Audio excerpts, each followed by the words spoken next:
Hello friends, good morning. இன்றைக்கி சண்டேங்க. So சண்டேக்கு ஒரு சூப்பரான தொன்னை சிக்கன் பிரியாணி ரெடி பண்ணலான்னு இருக்கேன். ஸோ சிக்கனில் தொன்னை பிரியாணி செஞ்சு பார்த்தா ஆல்ரெடி நான் 2 டைம்ஸ் செஞ்சுருக்கேன். ரொம்ப சூப்பராக அருமையாக இருக்குது சாப்பிட்றதுக்கு. ஸோ அன்னையிலேருந்து நான் எப்போ பிரியாணி செஞ்சாலும் தொன்னை பிரியாணி ரெடி பண்ணுறேங்க. தொன்னை பிரியாணிக்கு பொதுவாக பார்த்தீங்கன்னா மசாலா ரெடி பண்ணணும். அதுக்கு என்ன மசாலா பார்த்தீங்கன்னா, சின்ன வெங்காயம் ஒரு 5 பல், கொத்தமல்லி ஒரு கைப்பிடி, புதினா ஒரு கைப்பிடி, அப்புறம் இஞ்சி பூண்டு பேஸ்ட். இது எல்லாத்தையும் நல்லா பேஸ்ட் பண்ணி எடுத்துக்கணும். கூடவே பச்சை மிளகாய் ஒரு 4 மிளகு எடுத்துக்கணுங்க. எல்லாத்தையும் பேஸ்ட் பண்ணி எடுத்துகிட்டு செய்யணும். ஸோ இந்த தொன்னை பிரியாணிக்கு மெயினே இதுதாங்க. ஒரு குக்கர் வச்சுட்டு அதில் நெய்யும் எண்ணெயும் சரிசமமாக எடுத்துக்கிட்டேன் நான். ஸோ நெய் எந்த அளவுக்கு எடுக்கணுமோ அதே அளவுக்கு எண்ணெயும் எடுத்து ஊற்றி செஞ்சும்போது பிரியாணி நல்லா சூப்பராக நல்லா சாஃப்டாக இருக்கும்.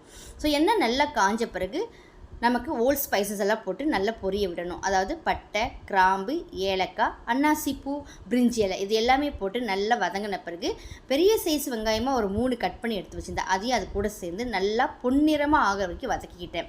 எப்போவுமே பிரியாணி செய்யும்போது வெங்காயம் நல்லா ப்ரௌன் கலரில் ஆகணும். ஸோ அந்தளவுக்கு ஆன பிறகு இஞ்சி பூண்டு பேஸ்ட் போட்டுட்டு கூடவே ஒரு 3 பெரிய சைஸ் தக்காளி கட் பண்ணி போட்டுக்கிட்டேன். நாட்டு தக்காளியாக இருந்தால் 2 போட்டுக்கலாம். அதே ஹைப்ரிட் தக்காளியாக இருந்தால் ஒரு 3 போட்டுக்குங்க. நமக்கு புளிப்பு அவசியம்.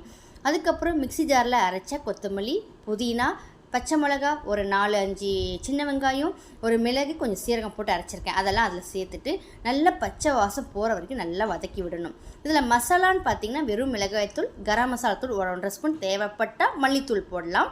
அப்புறம் மஞ்சத்தூள், உப்பு, இது எல்லாமே போட்டு மெயினான விஷயம் என்னன்னு பார்த்தீங்கன்னா, இந்த மசாலா நல்லா பச்சை வாசம் போகிற வரைக்கும் நல்லா வதக்க விடணும். இந்த பச்சை கலர் மாறி லைட்டாக ஒரு மாதிரி ப்ரௌன் கலரில் ஆகிற வரைக்கும் இந்த பச்சை மசாலா வதங்கணும். கூடவே பார்த்திங்கன்னா நம்ம அலசி வச்சுருக்க சிக்கன், இந்த சிக்கனில் பார்த்திங்கன்னா தயிர், வெறும் மிளகாய்த்தூள், உப்பு போட்டு நல்லா ஒரு 1/2 மணி நேரம் ஊற விட்டுருந்தேன்.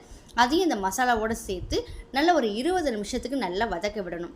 நல்லா வதக்க விட்ட பிறகு தேவையான அளவு அளந்து ஊற்றிட்டு தண்ணியை, நமக்கு புளிப்பு தேவைப்பட்டால் கொஞ்சமாக லெமன் ஊற்றிக்கலாம். நான் ஒரு 1/2 ஸ்பூன் லெமன் ஊற்றிருக்கேன். அதுக்கப்புறமா பார்த்திங்கன்னா லைட்டாக உப்பு கொஞ்சம் கம்மியாக உப்பு சேர்த்துக்கிட்டேன். எல்லாமே போட்டு தண்ணி நல்லா கொதித்து வந்த பிறகு அலசி வச்சுருக்க அரிசி அதில் போட்டு ஒரு 2 விசில் விட்டு எடுத்துட்டேங்க. சூப்பராக இருந்தது. நான் இன்றைக்கி பாயில்டு ரைஸை தான் பண்ணியிருக்கேன். வேறு லெவலில் இந்த தொன்னை பிரியாணி சாப்பிட்றதுக்கு அவ்வளோ அருமையாக இருந்தது. இதில் என்னென்னு இந்த கொத்தமல்லி, புதினா அதெல்லாம் அரைச்சி செய்யறதுனால நல்ல ஒரு ஃப்ளேவரோட பிரியாணி எம்மியாக இருந்தது. இதுக்கு பார்த்திங்கன்னா சூப்பராக ஒரு சிக்கன் சுக்கா மாதிரி, அதாவது கிரேவி மாதிரி தான் பண்ணியிருந்தேன். ரொம்ப சூப்பராக இருந்தது. நீங்களும் ட்ரை பண்ணி பாருங்கள். அடிக்கடி நான் இப்போ இந்த தொன்னை பிரியாணி தான் நான் செய்ய ஆரம்பிச்சிட்டேன். ஸோ இந்த வீடியோ உங்களுக்கு பிடிச்சிருந்தால் லைக் பண்ணுங்கள், ஷேர் பண்ணுங்கள், மறக்காமல் சப்ஸ்கிரைப் பண்ணிவிட்டு பாருங்கள். நிறைய பேர் பார்க்குறீங்க பட் சப்ஸ்கிரைப் பண்ண மாட்டீங்க. சப்ஸ்கிரைப் பண்ணிட்டு பாருங்கள். நாளைக்கு இதே மாதிரி ஒரு சூப்பரான ஷார்ட் வீடியோவில் பார்க்கலாம். தேங்க்ஸ் ஃபார் வாட்சிங். Tata, bye bye.